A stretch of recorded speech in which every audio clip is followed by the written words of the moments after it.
Choose you this day whom you will serve. As for me and my house, we will serve the Lord. It's time for a bird video. Fit a little bit.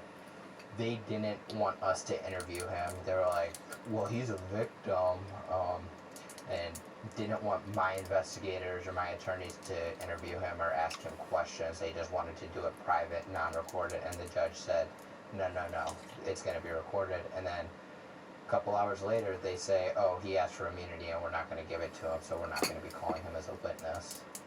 Yeah, well, probably didn't want to talk about his criminal record. Yeah.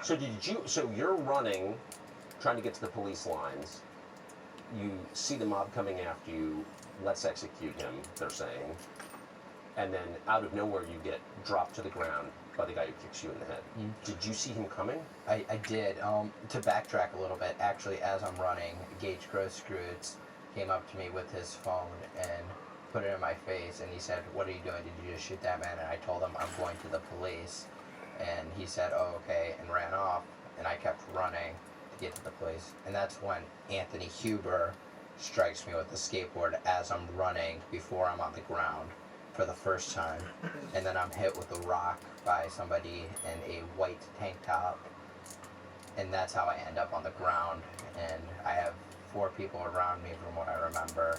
And I move my firearm in the direction, and they back off with their hands up so I don't shoot them.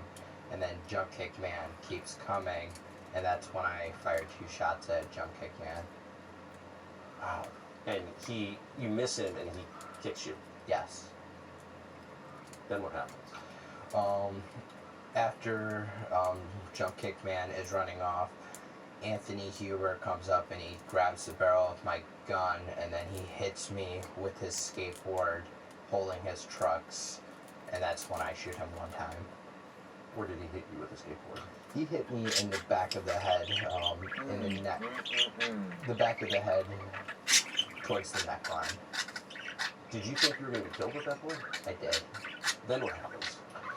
And then after Mr. Huber attacks me, Mr. Grosskreutz puts his hands up, and then I have my rifle pointed in his direction for about a second, and then once I lower my rifle, I noticed that my ejection port is open about an inch, and Mr. Grosskreutz said I pulled the charging handle, which never happened. I hit the forward assist to close the ejection port, and that he sees me doing that or something, and this time he runs at me and he has his gun pointed directly at my head. Did you see the gun?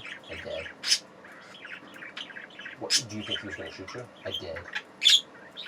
He had it pointed directly at my head, and that's when I shoot him 1 time, and he is no longer a threat to me at that point because he ran off after I fired that shot. Did you realize you hit him? I didn't know until later. So then what happened? There is a person directly in front of me, and I point my rifle in their direction, and he puts his hands up, and he's backing up, and I then turn around, start going to the police, and then I hear shots behind me, and I turn around and briefly raise my rifle to see if I'm being shot at, and then I realize I can't see who's shooting at me, so then I turn around and go back to the police car, towards the police line. It's just, hearing this, it's just hard to believe this is happening in an American city. Yeah. So then you finally get up, you hear shots, you turn to see who's shooting at you, and then you finally make it to the police line. Yes. Once I make it to the police cruiser, the police officer says, get back, get back, get back. One of them has a gun out and the other has pepper spray pointed at me. And I say, hey, I just had to shoot somebody. And then they say, go home. And I didn't know this until... Go home? Yeah. The officer said to go home. I don't think he knew what happened or heard me. There's a lot of chaos going on. Yes. But apparently he pepper sprayed me. You can see it in the video, but I don't remember being pepper sprayed by him. So then what happened? I say, okay, I go back to the car source, lot number 2. We've been referring to them. Car source 1 is the one that got burnt down. Car source 2 is the one that I was at primarily the entire night. And car source 3 is the one where I was attacked by Mr. Rosenbaum. I go back to car source lot number 2, and I tell everybody there what happened. I said I had to do it. I was just attacked. I was dizzy. I was vomiting. I couldn't breathe. And I was like, I wanted to turn myself in Kenosha. I wanted to turn myself into the police in Kenosha, but I wasn't able to because they weren't accepting visitors, apparently, with the barricades and the fence up. So we ended up turning myself into the Antioch Police Department. She drove back across state lines, is what I was calling it. You couldn't even turn yourself in. No, it was like I had to go to the Antioch Police Department, which, to my understanding, is the closest police department to Kenosha. Why do you think people are burning car stores? What does that have to do with civil rights? I don't know. I think it was opportunists taking advantage of the BLM movement. I agree with the BLM movement. I agree everybody has the right to protest and assemble, but I do not agree that people have the right to burn down. I don't appreciate that people are burning down American cities to try to spread their message. I think there's other ways to go around it and do that. I agree with that completely. So you turn yourself into Antioch Police. What do you think is going to happen at that point to you? I didn't know. I was in shock. My head was spinning from being hit in the head multiple times. I had some minor injuries.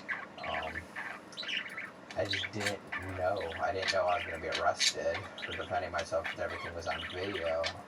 But part of the reason I think I was arrested is because of the mob mentality. And they were like, yeah, we're just going to arrest him, even though there was videos already out showing me being attacked and having to defend myself. So when was it that you were arrested? I was arrested on August 25th at around 6 a.m. I was formally arrested without a criminal complaint being drafted. They didn't know what they were charging me with yet. They just arrested me. At home? At Antioch Police Department. What did your parents say when you called them and told them what had happened? I didn't call my mom after I saw her, and she was in shock. She was like, she wanted to go into hiding, and I said, no, the right thing to do would be to turn myself in. I didn't do anything wrong. So you knew that from the very beginning? I knew that. A lot of people are like, oh, Kyle had time to meet with his attorneys to come up with this amazing defense of self-defense. No, that's not the case. It's been 100% self-defense from the beginning. And I didn't know there was 100 cameras. But I did know I was attacked and I defended myself. What do you think would have happened to you if there hadn't been the amount of video that there is? I can't even imagine. I don't think we'd be sitting here right now having this talk sucker. That's for sure. We'd never get out.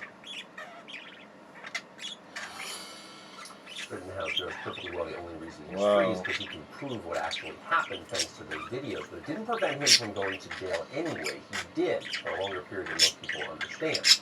During that time, he picked up a couple of attorneys who said they would help him.